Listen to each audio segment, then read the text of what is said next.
तो खाने हौसले थी बाता रुचिया के गप्पी जाने थी दिला मोहब्बत निशाई मुकामना बरे बाकने तो खाने हौसले थी बाता रुचिया के गप्पी जाने थी दिला मोहब्बत निशाई मुकामना बरे बाकने। गाना शायरी का पंजगूर वर्षापा हमीदुल्लाह गमकी ने ख़ास फरमाइशें चवशापा इलाइम बख्शे चाहाने तल्ला ख़ास फरमाइश नूरुल्लाह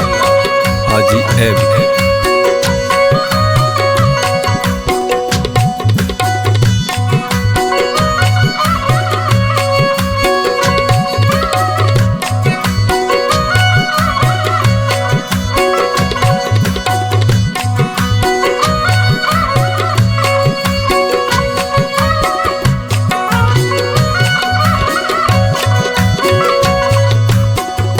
मनजान के तेरा फरमात कुतमनी दोस्ती अला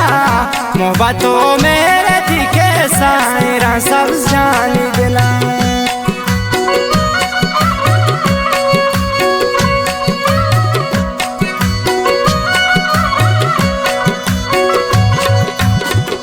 मनजान के तेरा फरमात कुतमनी दोस्ती अला मोहब्बतों मेरे थी के सायरा सब जानी दिला तो खाने हौसले थी बाता रुचिया के गप्पी जाने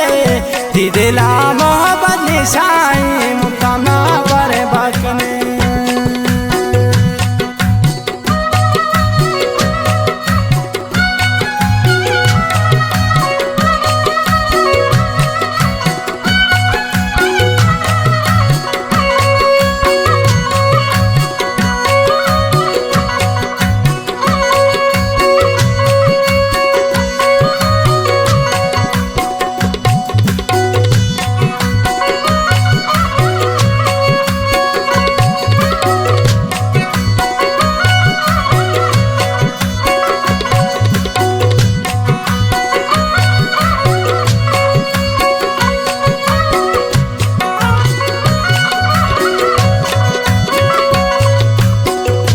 दिले दर्द मशाई लिखी थी शेरा दई मतलब दोस्ती का नंजे बेवफाया न खुशी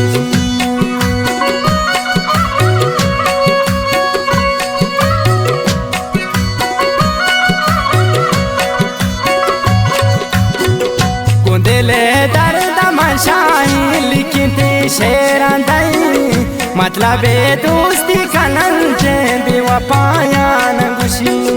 तो खाने हौसले थी बाता रुचिया के गप्पी जाने थी दिला मोहब्बत निशाई मुकामना बरे बाकने।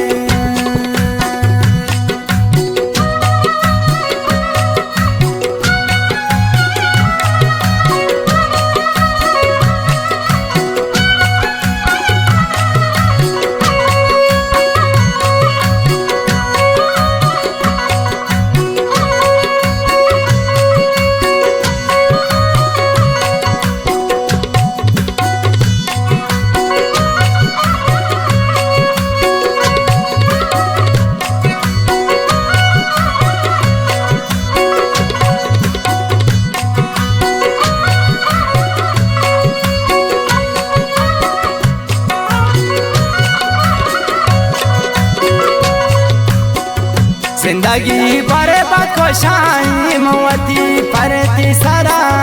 जालिमां पंतरा दातग सोच मना से जला अरे बस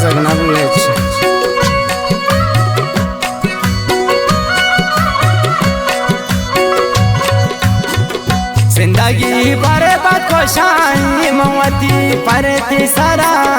जालिमां पंतरा दातग सोच मना से जला तो खाने हौसले थी बाता रुचिया के गप्पी जाने थी दिला मोहब्बत निशाई मुकामना बरे बाकने।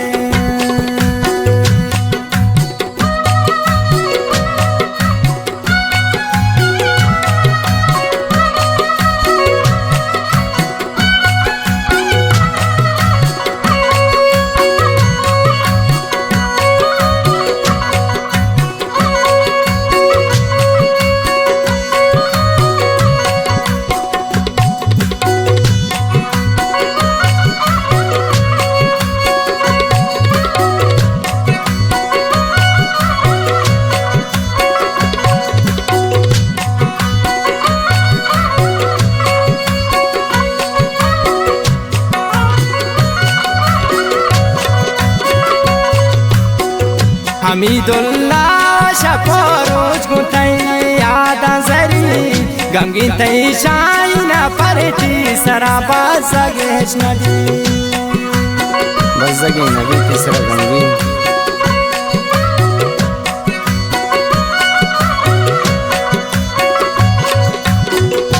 हमीदुल्लाह शपोरोज गुतई यादा जरी गमगीन तई शाइना परती सराबा सगेश नदी तो खने हुस्न थी बाता रुचियक गप जाने ती दिला मोहब्बत निशानी मुका